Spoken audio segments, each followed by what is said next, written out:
अगर आप रोज ताजा खबर देखना चाहते हैं तो चैनल को सब्सक्राइब करें। राजस्थान के किसानों को 2027 तक दिन में बिजली, सीएम भजन लाल शर्मा का बड़ा वादा। जानकारी के अनुसार राजस्थान सरकार ने किसानों को दिन के समय बिजली देने का बड़ा लक्ष्य तय किया है।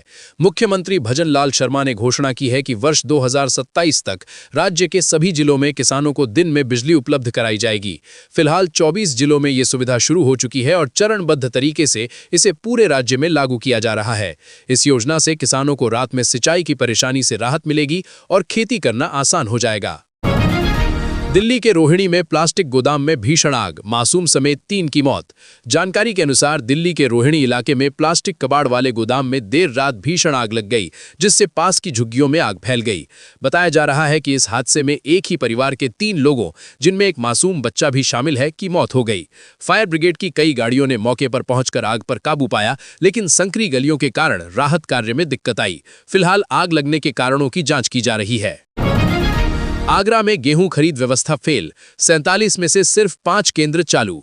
जानकारी के अनुसार आगरा में गेहूं खरीद के लिए बनाए गए 47 केंद्रों में से केवल 5 केंद्र ही अब तक शुरू हो पाए हैं, जिससे किसान परेशान हैं। बताया जा रहा है कि तकनीकी दिक्कतों के कारण किसानों को बार बार केंद्रों से लौटाया जा रहा है और उन्हें फसल घर पर ही रखना पड़ रहा है।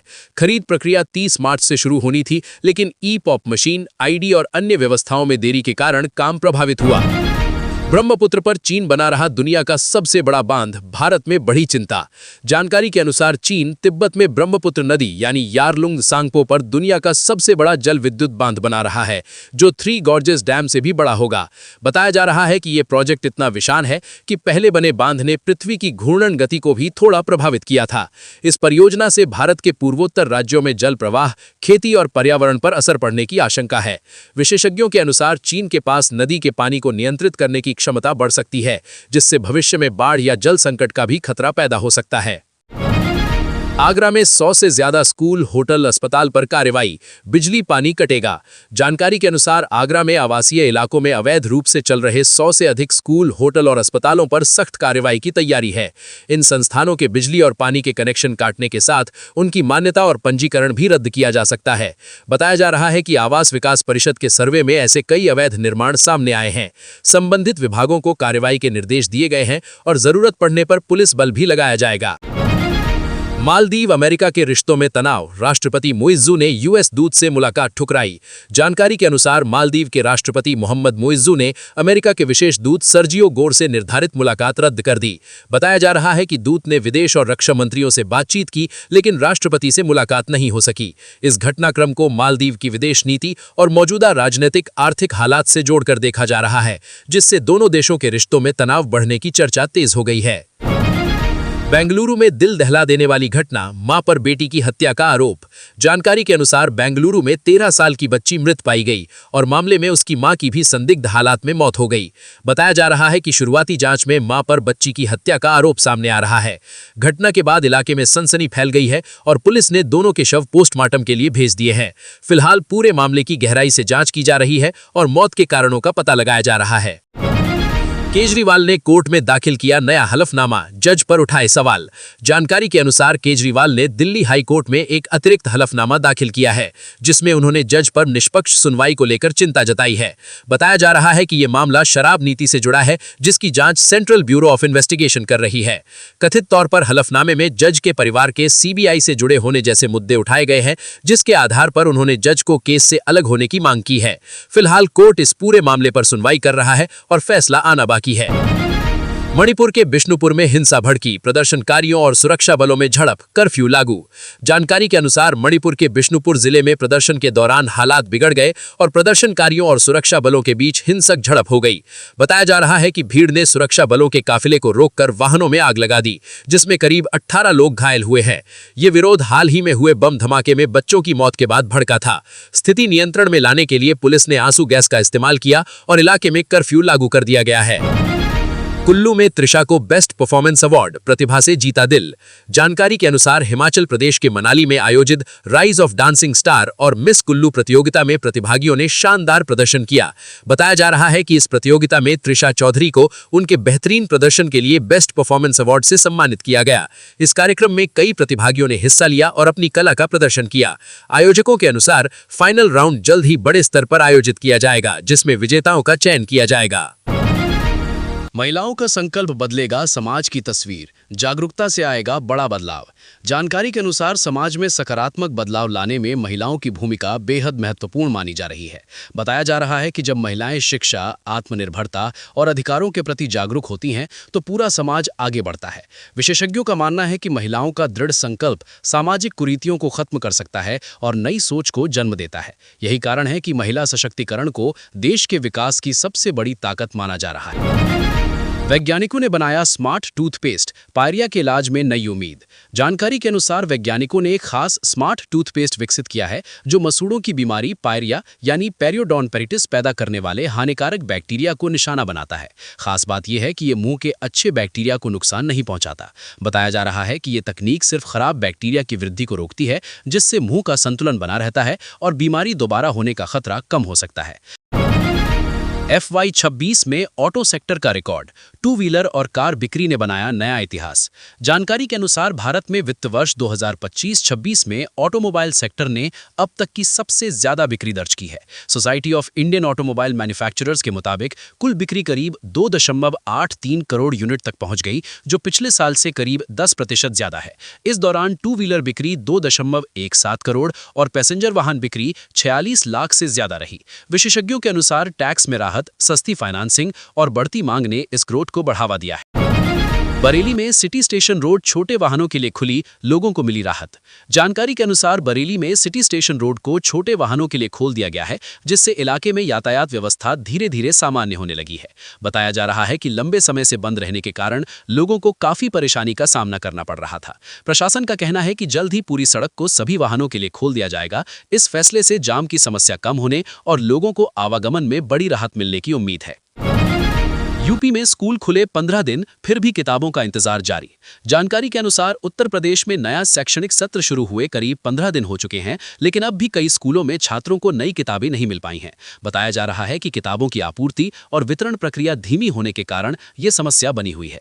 इस वजह से बच्चे बिना किताबों के पढ़ाई करने को मजबूर हैं, जिससे उनकी पढ़ाई प्रभावित हो रही है। अभिभावकों ने भी चिंता जताई है और जल्द किताबें उपलब्ध कराने की मांग की है। शिक्षा विभाग का कहना है कि प्रक्रिया जारी है और जल्द ही सभी छात्रों को किताबें मिल जाएंगी। कानपुर किडनी कांड, 3 साल विवादित नर्सिंग होम खंगाल रही पुलिस। जानकारी के अनुसार कानपुर में सामने आए किडनी रैकेट की जांच में पुलिस अब उन नर्सिंग होम की जानकारी जुटा रही है जहां पिछले 3 साल में मरीजों की मौत या हंगामे हुए थे। बताया जा रहा है कि इन अस्पतालों में अवैध किडनी ट्रांसप्लांट होने की आशंका है। पुलिस मृत मरीजों, डोनर और रिसीवर की डिटेल इकट्ठा कर रही है। जांच में कई संदिग्ध अस्पतालों के नाम सामने आए हैं और जल्द ही संचालकों से पूछताछ हो सकती है। यूपी में नया नियम लागू, बिना HSRP नंबर प्लेट नहीं मिलेगा प्रदूषण प्रमाण पत्र। जानकारी के अनुसार उत्तर प्रदेश में 15 अप्रैल से बड़ा नियम लागू कर दिया गया है, जिसके तहत बिना हाई सिक्योरिटी नंबर प्लेट वाले वाहनों को प्रदूषण प्रमाण पत्र यानी PUC जारी नहीं किया जाएगा। बताया जा रहा है कि परिवहन विभाग ने सिस्टम को अपडेट कर दिया है, जिससे बिना HSRP वाले वाहनों का आवेदन स्वतः ही रिजेक्ट हो जाए। अगर वाहन मालिक नियम का पालन नहीं करते हैं तो चालान भी काटा जाएगा। अधिकारियों ने लोगों से जल्द HSRP लगवाने की अपील की है ताकि भविष्य में परेशानी से बचा जा सके। महोबा में सिपाही की बहन की हत्या, गला दबाकर शव पहाड़ी के पास फेंका। जानकारी के अनुसार उत्तर प्रदेश के महोबा में सिपाही की छोटी बहन का शव घर से दूर सुनसान इलाके में मिला है। बताया जा रहा है कि युवती के चेहरे पर चोट के निशान थे और गला दबाकर हत्या किए जाने की आशंका जताई जा रही है।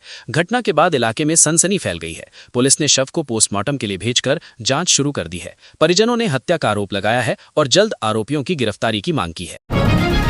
बागपत में रिश्तों का खौफनाक अंजाम, चाचा ने भतीजे को गोली मारकर कुएं में फेंका शव। जानकारी के अनुसार उत्तर प्रदेश के बागपत में मुकुल नामक युवक की उसके रिश्ते के चाचा मंजीत ने हत्या कर दी। बताया जा रहा है कि आरोपी को अपनी पत्नी और मुकुल के बीच अवैध संबंध का शक था। पुलिस के मुताबिक आरोपी ने साथी के साथ मिलकर युवक को बहाने से खेत में बुलाया, नशा कराया और सीने में गोली मार दी। हत्या के बाद शव को कुएं में फेंक दिया गया। पुलिस ने आरोपी को गिरफ्तार कर लिया है और मामले की जांच जारी है। फिरोजाबाद में विवाहिता की मौत, सुसाइड नोट में जेठ पर गंभीर आरोप। जानकारी के अनुसार फिरोजाबाद में 24 वर्षीय विवाहिता ने घर में फंदा लगाकर जान दे दी। बताया जा रहा है कि महिला ने सुसाइड नोट में अपने जेठ पर मानसिक प्रताड़ना और चरित्र हरण के गंभीर आरोप लगाए हैं। परिजनों के अनुसार आरोपी रिश्तेदार महिला को लगातार परेशान कर रहा था और उसकी छवि खराब कर रहा था। पुलिस ने नामजद आरोपियों के खिलाफ मामला दर्ज कर जांच शुरू कर दी है और पूरे मामले की गहराई से पड़ताल की जा रही है। मथुरा के नर्सिंग होम में प्रसव के दौरान महिला की मौत, नवजात सुरक्षित। जानकारी के अनुसार उत्तर प्रदेश के मथुरा में एक निजी नर्सिंग होम में प्रसव के दौरान महिला की हालत बिगड़ गई और इलाज के दौरान उसकी मौत हो गई, जबकि नवजात बच्चा सुरक्षित बताया जा रहा है। घटना के बाद परिजनों ने अस्पताल में लापरवाही का आरोप लगाते हुए जमकर हंगामा किया। पुलिस मौके पर पहुंची और स्थिति को संभाला।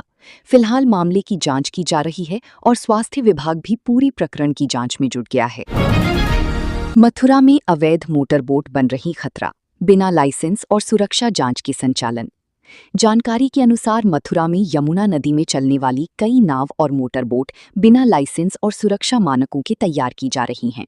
बताया जा रहा है कि इन्हें अप्रशिक्षित कारीगर सस्ती सामान और बाइक इंजन से बना रही हैं, जिनकी कोई फिटनेस जांच नहीं होती। हाल ही में हुए नाव हादसे के बाद ये मामला गंभीर बन गया है, क्योंकि ओवरलोडिंग और सुरक्षा उपकरणों की कमी से यात्रियों की जान खतरे में पड़ रही है। आगरा की परशुराम चौक घटना पर बढ़ा आक्रोश, 48 घंटे में गिरफ्तारी की मांग। जानकारी के अनुसार आगरा की परशुराम चौक पर हुई घटना को लेकर लोगों में भारी आक्रोश देखा जा रहा है। बताया जा रहा है कि स्थानीय लोगों और संगठनों ने आरोपियों की जल्द गिरफ्तारी की मांग करते हुए प्रशासन को 48 घंटे का अल्टीमेटम दिया है। घटना के विरोध में प्रदर्शन भी किए गए, जिससे इलाके में तनाव का माहौल बना। रकम का कुछ हिस्सा जुए में हार गए। पुलिस ने आरोपियों के पास से नकदी और शराब बरामद कर उन्हें जेल भेज दिया है। आगरा में मौसम बदलते ही बीमारियों का हमला, अस्पतालों में मरीजों की भीड़। जानकारी के अनुसार आगरा में मौसम में अचानक बदलाव के कारण लोगों की सेहत पर असर पड़ रहा है। अस्पतालों में बुखार, खांसी, जुकाम और दस्त के मरीज तेजी से बढ़ रहे हैं। बताया जा रहा है कि दिन में गर्मी और रात में ठंड जैसे उतार चढ़ाव से वायरल संक्रमण फैल रहा है, जिससे खासकर बच्चों और बुजुर्गों पर ज्यादा असर पड़ रहा है। डॉक्टरों के अनुसार ऐसे मौसम में इम्यूनिटी कमजोर होने से लोग जल्दी बीमार पड़ते हैं, इसलिए साफ सफाई और खान पान का विशेष ध्यान रखने की सलाह दी गई है। आगरा के परशुराम चौक पर बाइक रैली के दौरान बवाल, पुलिस ने संभाला मोर्चा। जानकारी के अनुसार आगरा में अंबेडकर जयंती पर निकली बाइक रैली के दौरान परशुराम चौक पर कुछ युवकों द्वारा नारेबाजी और झंडे लगाने से विवाद हो गया। इसका वीडियो वायरल होते ही स्थानीय लोगों में आक्रोश फैल गया।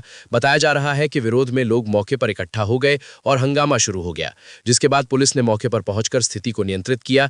अधिकारियों के अनुसार आरोपियों की पहचान कर कार्रवाई की जाएगी और फिलहाल हालात नियंत्रण में है। नोएडा हिंसा, हालात काबू में, 300 से ज्यादा उपद्रवी गिरफ्तार।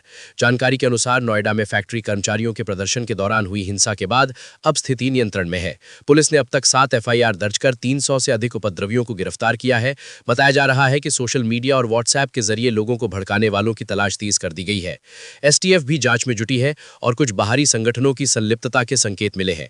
फिलहाल प्रशासन लगातार निगरानी कर रहा है और इलाके में भारी पुलिस बल तैनात है।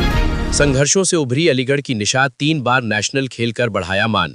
जानकारी के अनुसार अलीगढ़ की छात्रा निशा ने कठिन हालातों के बावजूद हैंडबॉल में अपनी पहचान बनाई है। वो अब तक 3 बार राष्ट्रीय प्रतियोगिताओं में हिस्सा ले चुकी हैं और शानदार प्रदर्शन कर चुकी हैं। बताया जा रहा है कि निशा 12वीं की छात्रा हैं और लगातार मेहनत व कोच के मार्गदर्शन से आगे बढ़ रही हैं। उन्होंने हरियाणा, पंजाब, मणिपुर समेत कई जगहों पर खेलकर अपनी प्रतिभा साबित की है। उनका सपना भारत के लिए खेलकर देश का नाम रोशन करना है। अलीगढ़ में भीषण आग, 3 गांवों में 66 बीघा गेहूं की फसल जलकर राख। जानकारी के अनुसार अलीगढ़ के खैर क्षेत्र के 3 गांवों में आग लगने से करीब 66 बीघा गेहूं की फसल और भूसा जलकर नष्ट हो गया। इस हादसे में किसानों को लाखों रुपए का नुकसान हुआ है। बताया जा रहा है कि अलग अलग जगहों पर आग लगी, जिसमें एक स्थान पर अज्ञात कारण और दूसरे में हाई टेंशन लाइन की चिंगारी वजह बनी। दमकल टीम ने मौके पर पहुंचकर आग पर काबू पाया, जबकि किसानों ने भी अपने स्तर पर आग बुझाने की कोशिश की।